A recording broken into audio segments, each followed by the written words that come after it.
Ballyclare District Historical Memorial Association. Collusion. The IRA murder of Tracey Doak and her 3 RUC colleagues.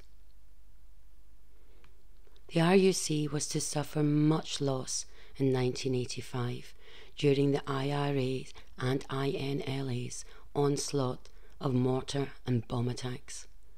Up until 1985, the mortar attacks carried out by the terrorists had not brought them the death and destruction they thirsted for, and their need to eradicate the security forces grew more barbaric.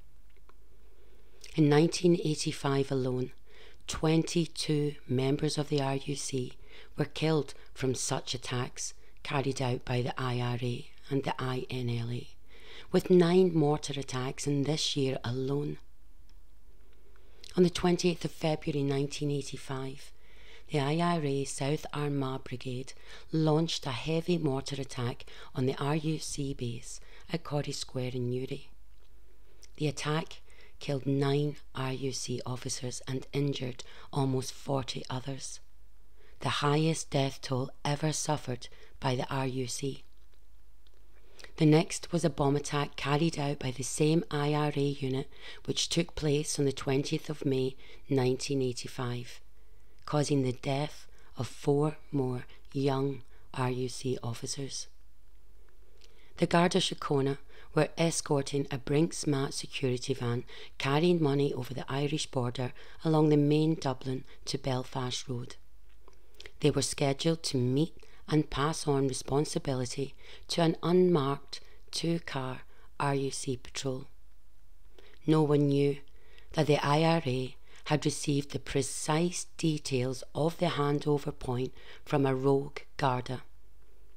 The IRA, with this intelligence, had hijacked a trailer the night before in Newton Hamilton, holding a family hostage. The next morning, a tractor drove the trailer to its intended spot at Killeen, just inside Northern Ireland, with a £1,000 bomb planted on it.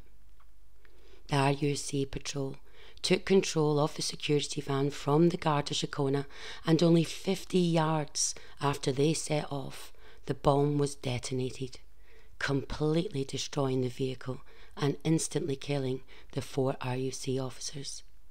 The explosion narrowly missed a school bus that had passed just seconds before.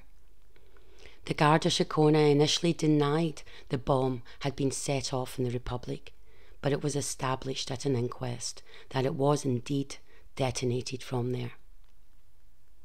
Officer Tracey Doak, aged only 21, was engaged to be married in only a few short months, lost her life that day.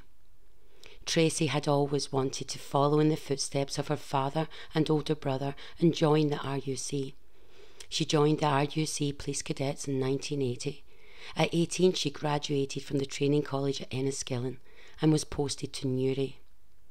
Her father remembered how she would walk about the house wearing his police tunic, and her mother told of her love of sport and music, buying a piano with her first paycheck. Tracey was buried in a closed coffin at the church that she should have been married in.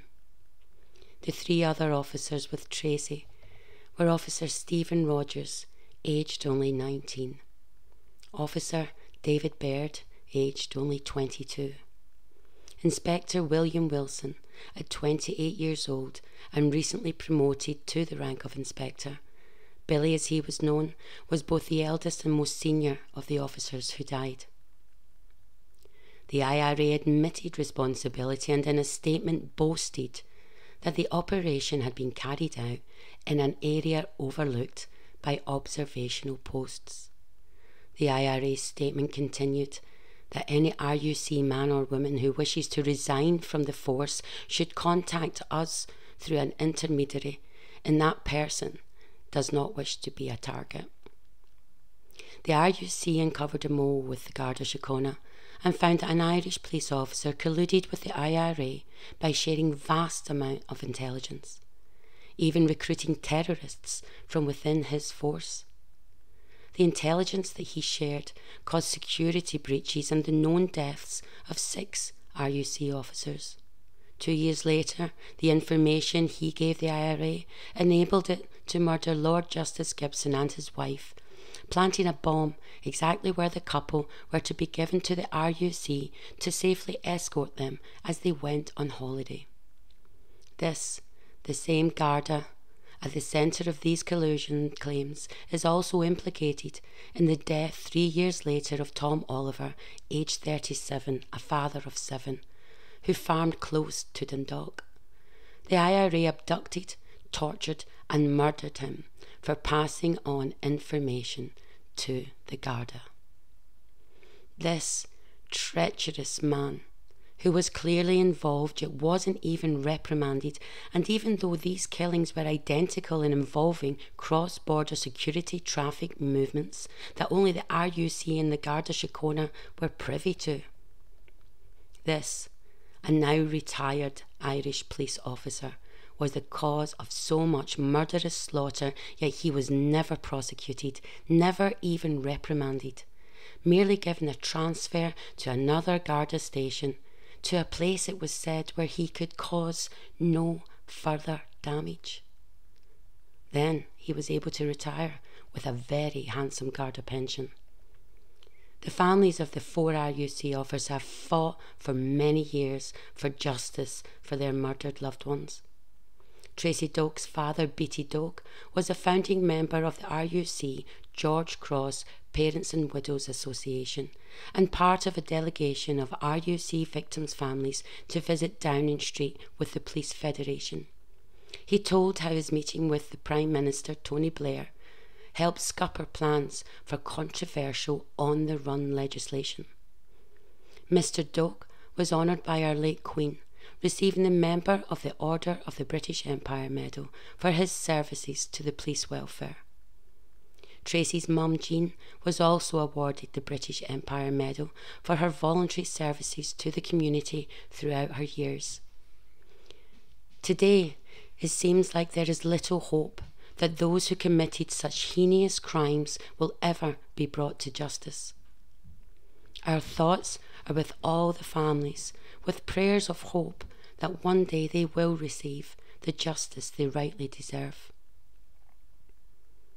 Officer Tracey Doak, aged 21.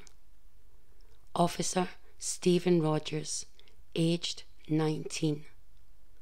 Officer David Baird, aged 22. Inspector William Wilson, aged 28. Lest we forget. If you're enjoying our channel, please let us know by clicking on the like, share and subscribe icons below. And thank you for your continued support.